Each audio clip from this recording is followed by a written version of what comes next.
अस्सलाम वालेकुम दोस्तों, खुश आमदीद छो तुम सानी भट मीन यूट्यूब चैनल पे। बहुत तुंद मेज़बान साहिल अहमद भट। वीडियो बनाने मकसद मे सिर्फ युत कि जनाब ज़ ब्रोट वीडियो खोलमुत रेशनाम तथ वीडियो लास्टस मज वोनमुत सन कोशिश रोज अम खुद अलाव त इंशाल्लाह कह टाइम बाद खस दोयम रेशनाम त यमो दोस्तों तिन गोडनुक रेशनाम सोन वुच कह पेट कन आई बटनस पे लिंक अत पे करो तुम क्लिक या कमेंट बॉक्सस मज त्रा बह लिंक अत पे करो तुम क्लिक तो तुम हेकु सह वीडियो सोन वुचित। तो अस रोजो अत रेशनामस पे ब्रोट कुन करान तो मे दोप तथ वीडियोस मज पर सिर्फ तुहद सपोर्ट गस रोजन इंशाल्लाह वारकार। तो बाकी अस गो वारियान जियारतन पे त बाकी तुहद सपोर्ट इंशाल्लाह।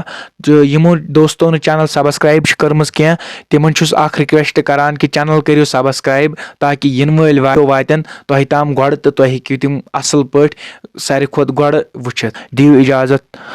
अस्सलाम वालेकुम।